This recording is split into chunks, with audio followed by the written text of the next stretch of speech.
It's hard to believe that email is fairly new because it seems like we can't live without it and we've had it forever.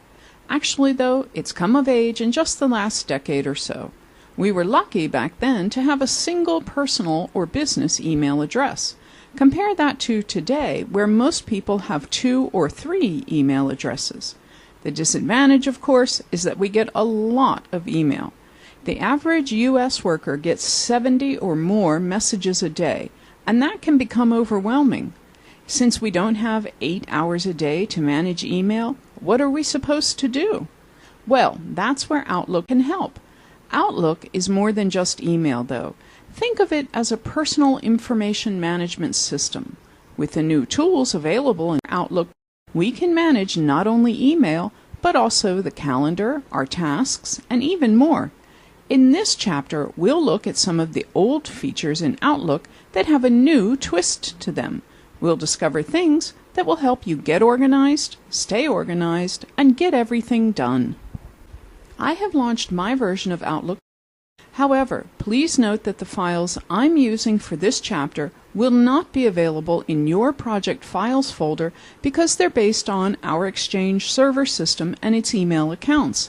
If you have Outlook and an Exchange account for your business, you will be able to duplicate the activities we do here exactly with your account and others on your system. If you use Outlook without Exchange, that will work fine, but a few of the features I demonstrate here are not going to be available to you because they are specific to Exchange and Outlook. In addition, I'm using the latest version of Exchange Server. If your company uses an older version, things might look a little different.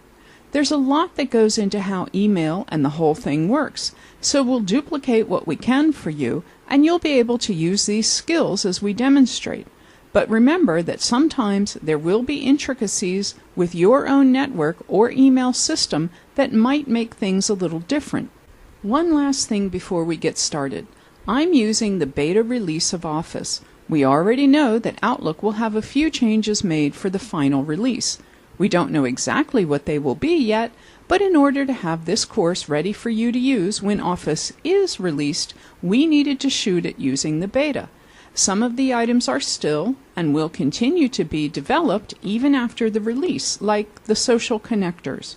The other differences I'm referring to will not be significant as far as functionality goes. They're mostly little changes in the way things look, like reordering of options or how an icon or a button may appear. It shouldn't slow you down at all. But again, if your interface looks a little different, don't let it throw you off. It could be because any one of these things I've mentioned, or a combination of them, is true. Your email type or email source could be different. Your Exchange server version might be different. Or it could be a change Microsoft made at the last minute for the final release of the program. Okay, now that I've informed you of what to look for, let's get into the more important stuff, the new features that will be in Outlook. I think one of the first things you'll notice is that the ribbon finally makes its full Outlook debut. True, the ribbon appeared in parts of Outlook 2007, but it was usually when you were using forms. For example, working with an exact email or creating a new task. Here we see the ribbon right from the get-go, and that's great because you're familiar with it. Remember, it's now common across all of the Office applications. The first thing I'll do is remind you that you do have a backstage view. In other words, when I click on the File tab, I see a lot of options. This is important because most of your account management and settings are now found in the backstage view. In prior versions, you had to go to the File menu, maybe to Tools, Options, or a variety of other places to see it. So I wanted to take a few minutes to show you it's here. Of course, we can still save things, and, as is usual with Office, by default, what we see is information. In this case, since we don't have a specific file open, we're seeing information about this particular account. What I can tell is that I'm looking at the account for Michael Brooks. I also notice that there is a drop-down. We can look at michaelbrooks.com. His account is a POP, or an SMTP account. So I wanted to show you that first of all. We're using a specific account, and for this chapter, I'm going to be Michael, not Aaron. In addition, we have ready access to all of the stuff we're used to seeing in different places, right from the Backstage view. For example, if I wanted to add another account, I could click the link here that says Add Account. If I move down, this is also where I'll see all of my different account settings. This includes the old account settings that we used to get by configuring the accounts. From the Backstage, we can also work with mailbox cleanup, including a variety of cleanup tools. And lastly, we have rules and alerts, so I can use all of my rules about how to move things to different folders if I want to work with junk mail, all of those types of things, and being alerted about information right from the Backstage view. I'll click on File to get rid of this view and take us back to that wonderful ribbon that we now have access to. The purpose of the ribbon, especially in Outlook, is to reveal or give us access to the settings and commands that we use most often. So we see on the left-hand side, no matter what our view is, that we have the option to immediately do a new mail item, or we can use a drop-down for new items. This makes trading mail a lot easier. 1 or 2 clicks, simpler than it was in the older versions. Then, of course, we'll have a variety of groups and options that will be specific to whatever we're looking at. Right now I'm in my inbox, so we see things having to do with mail. If I were in my calendar, I would see calendar options. In tasks, I would see task options, and so forth. The basic organization of Outlook, other than the ribbon though, is going to be very similar. We have the navigation pane. We have our inbox, in this case. We can do our reading pane, and we have the to-do bar on the right. In general, they improve the colors and shapes and text for better visibility. It's intended to make things cleaner, crisper, and less distracting. A lot of these are subtle, so you might not notice them. And if you haven't spent a lot of time in the 2007 version, then you probably won't notice any differences at all. But I did want to show you some of the specific changes made for some of these different panels. First of all, when we look at the navigation pane on the left-hand side, is that they've rearranged our folders for us. The most commonly used folders are on top: Inbox, Drafts, Sent Items, and Deleted Items, and those will always stay there. The other folders are down below. So, for example, Michael has a folder called Office Conversion, and that comes after News Feeds because he has some RSS feeds configured as well. So the most popular ones: Inbox, Drafts, Sent Items, and Deleted Items on top. Everything else below. It might take you a few times of using Outlook to remember that they've reordered things, especially if you have several folders. The next thing you might notice is that the little plus and minus signs to expand and collapse levels aren't there. The old widgets are gone, and they've been replaced with the current triangle style widgets to expand and collapse different levels. This brings it up to speed with what we see in the breadcrumbs and similar items in the rest of Office, as well as Windows 7 and the latest operating systems. They're very simple to use and work the same way. You simply click the widget to collapse, and then you click the widget to expand. When it's collapsed, it turns white, and when it's expanded, it turns black. While I'm looking at this top level of the mailbox, you will also notice that the name of the mailbox has changed.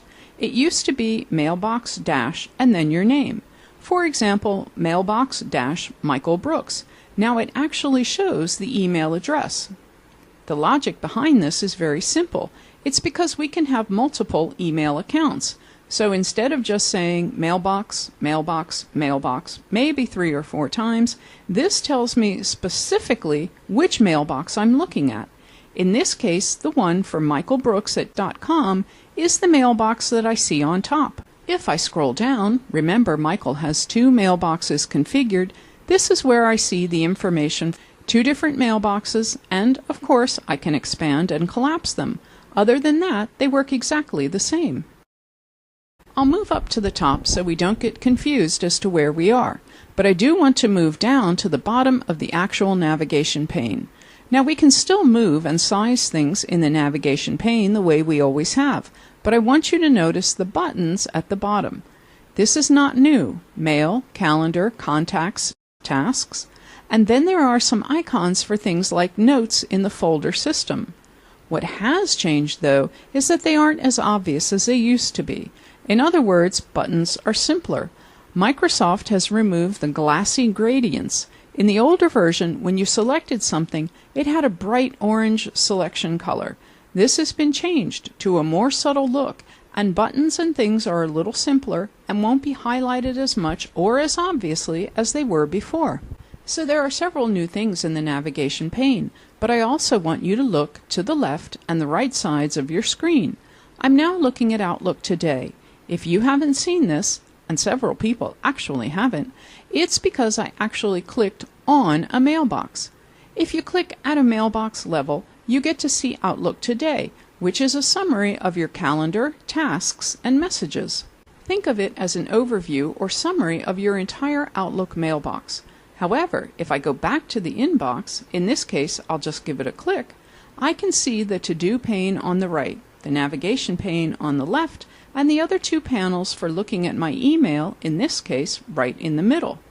One of the visual changes made was to darken the navigation pane and the to-do bar. This is intended to make the message list and the reading pane stand out, supposedly allowing you to focus on your messages and not on the navigation. Other things are a little more subtle, if you will. For example, if you've used earlier versions, you might notice that they have removed the headers for many of your boxes. For example, here the inbox header is gone from the message pane. The thought again is that you know you're in your inbox, and this gives you more room to see your messages. I won't argue with that one. It's pretty okay. Others are not so noticeable though. For example, they've simplified or softened the ribbon by removing some of the borders and groups that we used to see. The last major difference I want to talk about, though, is all the way to the right in the to-do bar. I hope you used the to-do bar in 2007. I think it's a great thing. It's still there, but they've made some improvements to it as well. Let's talk about some of those. I still have Date Navigator at the top, but they've added headers in the middle section. So we have date headers. This makes it a little easier when you have multiple things on your calendar to separate into, say, that's today and that's tomorrow. I have found this to be really helpful. Well, we can still resize things. For example, if I move to the bottom of my calendar, I get the double-headed arrow. So I'll drag down, and this gives me more room to see these activities. If you want to see more, you can double-click on one of these items to open it as an item. But you can also click on the date headers to go to that part of your calendar. Sometimes we want to see more than we can see in the to-do bar. But you know what? You get a lot of really good information right from the to-do bar in Outlook. For example, along the left-hand edge, I can see the time designations. Remember in Outlook how we get things like free, busy, out of office, and tentative? Well, I can see those color-coded. If it's out of the office or tentative, we'll see colors that show us that, using the regular color coding scheme we see on the main calendar. All of them are intended to help us find information and execute tasks more efficiently. And after all, isn't that what Outlook is all about?